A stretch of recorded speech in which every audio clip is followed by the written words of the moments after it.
C'était sûr. C'était sûr, putain. Oh les gars, les gars, les gars, les gars, les gars, mais sérieux. Regardez ça, lisez ça, putain. Après, on connaît Marca, on connaît les médias espagnols. On sait que c'est des acteurs. On sait qu'il y a beaucoup de fakes qui sont complètement pas objectifs. Mais ça pue terriblement. Depuis le début de la série Mbappé sur le Real Madrid, il n'y a jamais eu d'infos comme ça en fait. C'est la première fois qu'on a ce genre d'infos si précises.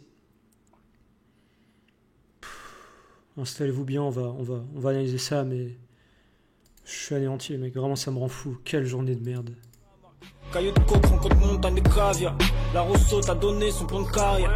Je les pèse, je les poisse comme tu m'as. Bah, c'est très grave. Bon, bah voilà. Bah, c'était sûr en fait. Dans mon débrief, je vous l'avais dit. À l'heure où j'ai fait mon débrief, 10 minutes après le match, je vous avais dit qu'Mbappé était déjà en train de signer son contrat. Et ce qu'on a appris le soir même, c'est qu'Mbappé, pendant plus d'un quart d'heure, s'est isolé avec Benzema. Après le match, il a été dans les vestiaires se changer. Et dans une salle dédiée, il a été parlé pendant plus d'un quart d'heure à Karim Benzema. Évidemment, la conversation était privée, rien n'en est sorti dans la presse. Mais c'est ce qu'on savait, qu'Mbappé avait parlé à Benzema pendant plus d'un quart d'heure. Bon, je ne vous l'avais pas dit parce que j'avais peu l'occasion et j'ai pas pensé, mais ça c'est une information qui est vérifiée. Et bon, ça avait peut-être un rapport avec sa venue au Real Madrid ou pas, mais dans tous les cas, voilà, bon bah, ça pue, hein, voilà, hein. La signature de Kylian Mbappé au Real Madrid sera bouclée la semaine prochaine, assure Marca. L'objectif est que l'accord soit signé avant vendredi. C'était évident. Alors dans les médias français, on a eu l'inverse aujourd'hui. On va quand même essayer d'être objectif et de rester neutre et de rester un peu optimiste. Dans les médias français aujourd'hui, on nous a dit que évidemment le match du Real Madrid, la défaite du PSG allait influer sur Mbappé, mais qu'Mbappé était tellement dégoûté que pour le moment il n'avait pas la tête à ça et qu'il prendrait du recul.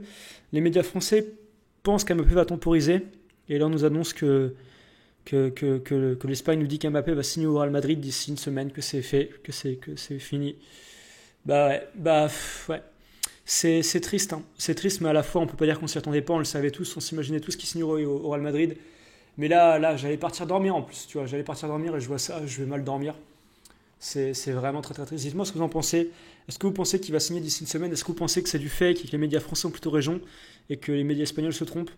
Moi, si je devais me prononcer, il y a quand même beaucoup d'éléments qui montrent qu'une fake news, généralement, c'est assez imprécis et assez peu d'infos.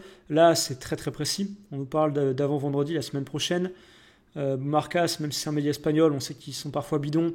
C'est quand même pas un média espagnol de merde, c'est un des plus gros médias espagnols. Donc bon, c'est très très triste. Autre info que je vous ai pas donnée mais qui est incroyable, c'est que le père d'Mbappé, son avocate, durant le match était dans la loge du Real Madrid. Ça c'est du jamais vu, ça montre vraiment que Mbappé, on sait qu'il jouera au Real Madrid un jour, mais ça montre que ça allait pas tarder. Et qu'avec la défaite en plus, cette humiliation en plus, bah franchement je pense qu'Mbappé ne prolongera pas au PSG. Déjà c'était très compliqué avant le match, alors après le match j'étais quasiment certain et là c'est vraiment le coup de trop. Là ça montre vraiment qu'Mbappé va juste partir en fait. Y a aucun, honnêtement, j'ai vu ça une minute après la sortie, Twitter étant fait actuellement, je vais aller revoir actuellement, mais il n'y a aucun monde, ouais, tout le monde sur Twitter est en train de parler de ça. C'est une dinguerie. Tous les comptes pro PSG que je suis ont fait un tweet sur ça.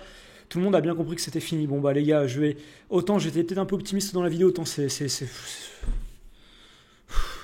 dites-moi en commentaire, mais c'est une catastrophe. Quand Messi était venu au PSG, j'avais fait des lives, tu vois, où on voyait l'avion de Messi qui venait au PSG, on suivait ça minute par minute. J'étais ultra heureux. Et là je suis anéanti. Là c'est Mbappé part au Real Madrid, mais je ferai pas de live pour voir et minute par minute Mbappé partir au Madrid, signer son contrat. C'est trop triste, vraiment. On perd notre meilleur joueur. Le paradoxe, c'est qu'au PSG, on doit dégager la moitié de l'effectif. Les Nasser, les Leonardo, les Pochettino, ils doivent tous les trois virer. L'effectif, les Ramos, les Kerrer, les Herrera, les Paredes, les tous bordel là, les Rafinha, les Areola, les Icardi, les Di Maria, les Neymar, les Messi. Tout le monde doit dégager au PSG. Et le seul, on veut qu'il reste. Et on a besoin de lui. Il faut qu'il reste.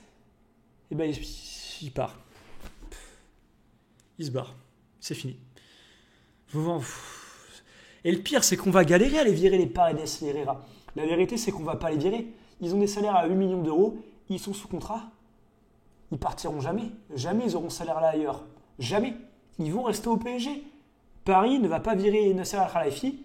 Paris ne va pas virer Leonardo, même s'il lui faut. Et honnêtement, ça devrait déjà être le cas. Et objectivement, ça devrait être fait dès maintenant parce qu'ils ont tous des problèmes. Il y a des trucs évidents. Ça ne sera pas fait. On va se retaper le même effectif l'année prochaine. Le gros Neymar qui avance plus. Le Messi qui est finito. Leonardo que personne n'aime. Nasser qui va être en prison en Suisse, sera encore directeur du PSG. Il gérera le PSG depuis la prison en Suisse. Je vous dis les gars, moi, j'en peux plus. Et là, Mbappé se barre. Mbappé, notre seul joueur, avec Verratti, et ben il se barre. Et ben voilà. Et ben c'est super. Et ben putain, c'est... Dites-moi ce que vous en pensez en commentaire. Dites-moi votre feeling, mais là, je suis vraiment dégoûté. Là. Lâchez un like, abonnez-vous et bonne nuit, hein, les mecs. Mais c'est très